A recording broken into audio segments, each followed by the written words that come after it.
नमस्कार। आप देख रहे हैं अपना चैनल न्यूज सच तक और मैं हूं सोनेलाल। लगभग एक माह पूर्व न्यूज सच तक के एक अंक में कहा गया था कि सेना के पूर्व सैनिक संगठन में से एक संगठन अखिल भारतीय पूर्व सैनिक सेवा परिषद, जिसे एबीपीएसएसपी कहते हैं, वो आपके समर्थन में आया है। और एबीपीएसएसपी के मुख्यालय ने एक पत्र अपने डीजीआर साहब को दिया था। वो पत्र दिया गया था 18 जनवरी 2025 को। तो उस पत्र के बारे में जो कहा गया था उसमें ये था कि तीसरे वेतन आयोग तक तो असम राइफल्स और सेना के जवानों का वेतन, भत्ते और रैंक वगैरह जो भी हैं, अन्य सुविधाएं हैं, लगभग बराबर थी। लेकिन बाद के वर्षों में इसमें काफ़ी असमानताएं आ गई थी, जिससे असम राइफल के जवानों पर, उनके मोराल के ऊपर बहुत बुरा असर पड़ा। और असम राइफल्स के जो जवान हैं वो निश्चित रूप से सदैव 24 घंटे, 7 दिन, 12 महीने हाई रिस्क एरियाज में रहते हैं, और वो हमेशा रहते हैं, जिसे सेना की भाषा में फील्ड कहा जाता है। और उनके जो असम राइफल्स के सैनिक हैं उनके लिए पीस का इलाका, ऐसा कुछ इलाका उनके लिए होता नहीं है। आगे उन्होंने कहा था कि असम राइफल्स के जवानों को सेना के जवानों से बहुत कम वेतन और सुविधाएं मिलती हैं, जिससे इनको जो है काफ़ी दिक्कत का सामना करना पड़ता है। जबकि असम राइफल्स के जवान सेना के साथ कदम से कदम मिला करके काम करते हैं, हमेशा करते रहते हैं। अगले पॉइंट में उन्होंने कहा था असम राइफल्स के जवानों को पेंशन भी बहुत कम मिलती है, जिससे उनके मोराल पर फर्क पड़ता है और जीवन यापन में भी कठिनाइयां होती हैं।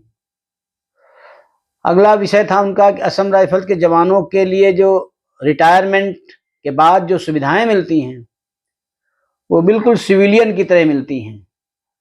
तो ये कुछ पॉइंट उन्होंने दिए थे और कहा था उन्होंने कि इससे सर्विस पर्सनल और रिटायर्ड पर्सनल, इनमें असंतोष की भावना व्याप्त होती है। तो इसलिए उन्होंने अपनी तरफ से कुछ सिफारिशें की थी कि असम राइफल्स के जवानों को भी सेना की तरह सहूलतें मिले, वेतन मिले, उनका रैंक स्ट्रक्चर जो पहले था वैसे ही होना चाहिए, और इन जवानों को भी फील्ड और पीस दोनों जगह रहने की सुविधा हो। ऐसा नहीं कि वो हमेशा फील्ड में ही पड़े रहें, पीस में इनकी कोई जगह है नहीं। तो कहा गया था कि इसमें ऐसा कुछ किया जाए कि उनके लिए भी पीस और फील्ड दोनों तरीके की जो इस्टेब्लिशमेंट है वो बनाई जाए।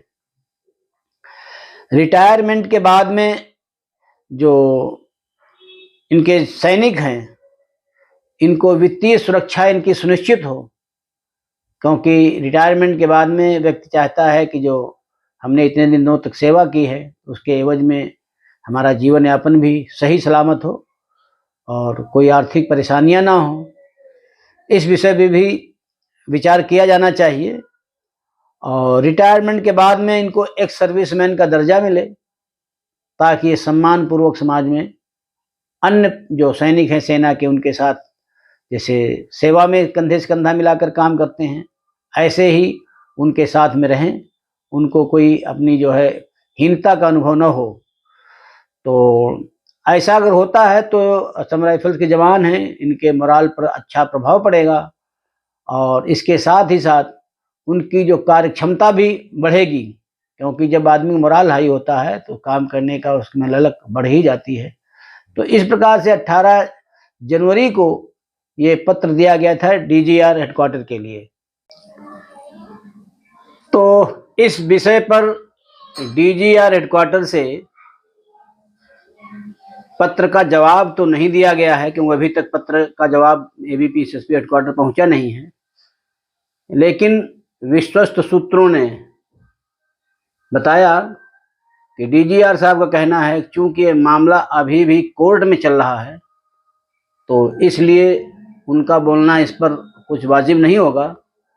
और इस विषय को हमने पहले भी कहा था कि जब कोर्ट में कोई मामला चल रहा होता है तो उस पर कोई भी नेता, कोई भी अधिकारी बयान देने से कतराता है और एक बहाना भी मिल जाता है कि मामला कोर्ट में है, हम क्या कर सकते हैं।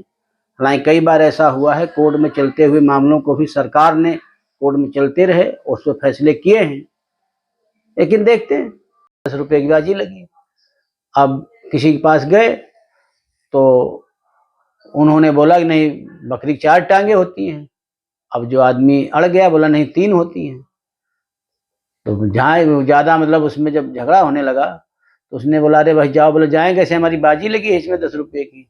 बोला 10 रुपये मेरे से लो, घर चले जाओ। तो आदमी घर चला गया। घर में जाके अपनी पत्नी से कहता है कि देखो मैं आज 10 रुपये जीत के लाया हूँ। तो बोला तू निखट्टू आदमी कहाँ से 10 रुपये जीत के ला सकता है। तो बोला इसी सी बात थी, हमने कहा बकरी की 3 टांगे होती हैं। तो बोला बकरी की 4 होती हैं। बोला मालूम तो हमको भी है 4 होती हैं, लेकिन मैं मानूं तब ना।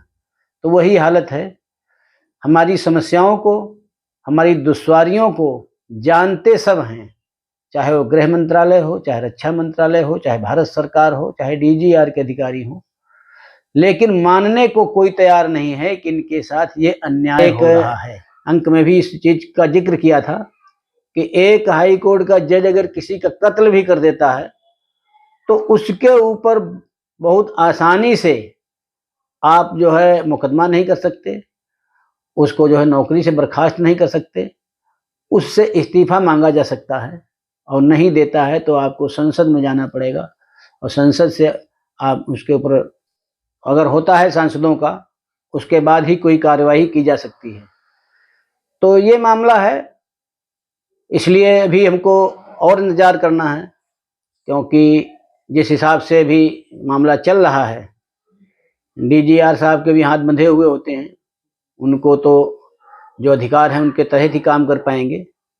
बाकी कोर्ट में कुछ हो नहीं रहा है। पास जो नेता हैं, नेताओं के पास हमारा कोई ऐसा सिस्टम नहीं है जिनसे हम बातचीत कर सकें, क्योंकि कोर्ट कर भी देती है हमारे फैसले को।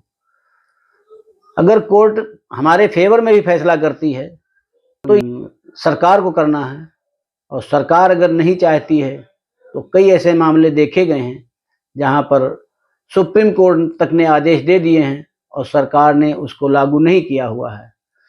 तो हमारे सामने चुनौतियां हैं और चुनौतियों का कैसे निदान हो पाएगा ये तो भविष्य की बात है। हम लोग अपनी तरफ से कोशिश करते रहेंगे, देखते हैं आगे क्या होता है। तो इस अंक में बस इतना ही। अगले अंक में फिर किसी अन्य विषय पर चर्चा के लिए आपके सामने प्रस्तुत होंगे।